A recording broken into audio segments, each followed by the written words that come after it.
Assalamualaikum warahmatullahi wabarakatuh. Baik, kami di sini akan menjelaskan materi kami tentang virus, yang dimana untuk memenuhi mata kuliah video pembelajaran IPA dengan dosen pengampu Ibu Neng Solihat MPD, saya Sylvia Rahmadini dan rekan saya Suryani.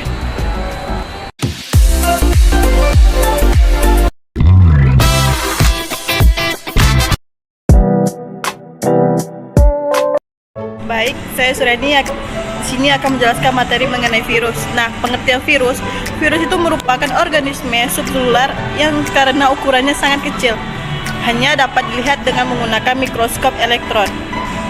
Nah, ukurannya lebih kecil daripada bakteri, sehingga virus tidak dapat disaring dengan penyaring bakteri.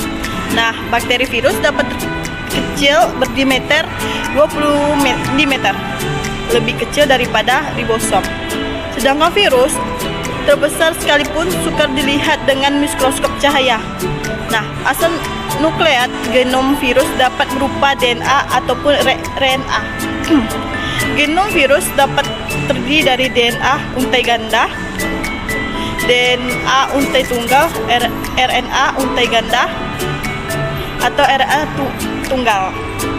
Selain itu, asam nukleat genom virus dapat berbentuk linear, tunggal atau sirkular. Jumlah gen virus bervariasi dari 4 untuk yang terkecil sampai dengan yang besar. Bahan genetik kebanyakan virus hewan dan manusia berupa DNA. Pada virus tumbuhan kebanyakan RNA yang berutai tunggal. Ini ada perkembangan virus. Nah, reproduksi virus secara umum terbagi menjadi dua, yaitu ada daur litik dan daur pisogenetik. Daur litik dari bakteri Phaeophaga bakteriogi dimulai dari kanan bawah ke kiri. Pertama dimulai dari kanan bawah ke kiri. Pertama absorpsi dan absorpsi penetrasi. Yang kedua penetrasi, penggabungan DNA virus dengan DNA sel. Ada replikasi dan replikasi DNA virus dan pembentukan kapsid, pembentukan tubuh dan ekor. Pertama itu ada tahapan daur, adopsi dan penetrasi. Tahapan adopsi itu merupakan penempelan virus pada inang. Virus mempunyai reseptor protein untuk menempel pada inang spesifik. Kedua, replikasi atau biosintesis setelah disuntikan ke dalam sel inang. DNA dari virus akan menonaktifkan DNA sel inangnya dan kemudian mengambil ahli kerja sel inang lalu menggunakan sel tersebut untuk memperoleh energi dalam bentuk ATP untuk melanjutkan proses reproduksi.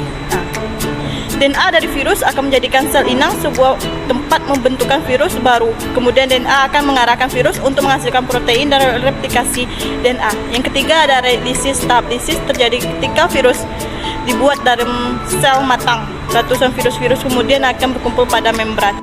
Selanjutnya ada daur lisogenik, yaitu dalam virologi merupakan virologi daur reproduksi virus selain virus, yaitu daur litik.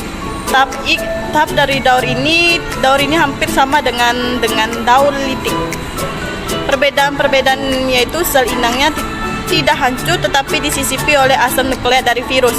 Dan penyisipan tersebut kemudian membentuk virus daur ligosetik. Secara umum itu mempunyai 3 tahap, yaitu adopsi dan penetrasi dan penyisipan gen virus dan pembelaan sel inang.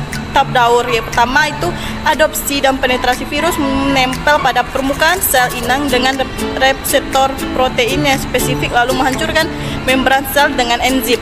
Ligostik virus merupakan penetrasi pada sel inang dengan menyuntikkan bakteri asam nukleat dari virus.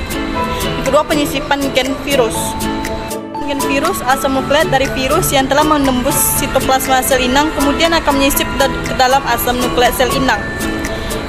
Tahap penyisipan tersebut kemudian akan membentuk provirus pada bakteri Phaeophaga disebut prophage. Yang ketiga ada pembelaan sel inang yang telah disisipi kemudian melakukan pembelahan.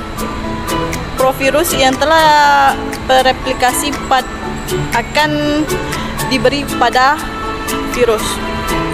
Yang terakhir hubungan dengan daur litik provirus yang baru dapat memasuki keadaan litik dalam kondisi lingkungan yang tepat tetapi kemungkinan yang sangat kecil.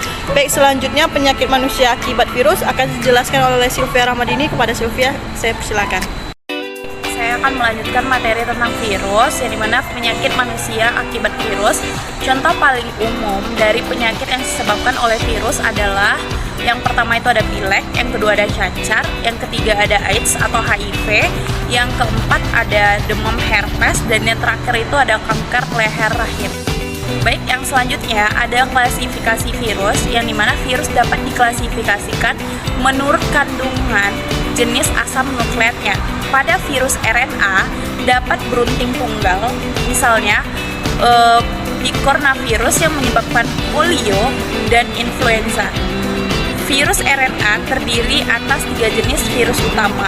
Yang pertama ada virus RNA berunting positif yang genomnya bertindak sebagai mRNA dalam sel inang dan bertindak sebagai cetakan untuk mengintermediat RNA berunting minus. Yang selanjutnya ada virus RNA berunting negatif yang tidak dapat secara langsung bertindak sebagai mRNA tetapi sebagai cetakan untuk sintesis mRNA melalui virion, transkriptase, dan retrovirus yang berunting positif dan dapat bertindak sebagai mRNA tetapi pada waktu infeksi segera bertindak sebagai cetakan sintesis DNA berunting ganda melalui suatu transkriptase balik yang terkandung atau tersandi.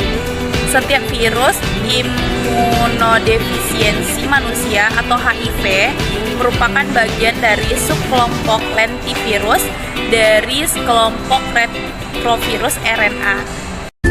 Baiklah, itu penjelasan materi di kelompok kami mengenai virus. Bila ada kesalahan, kami mohon maaf. Wabillahi taufiq wal hidayah. Assalamualaikum warahmatullahi wabarakatuh. Bye bye. Jangan lupa subscribe, like, dan komen ya guys.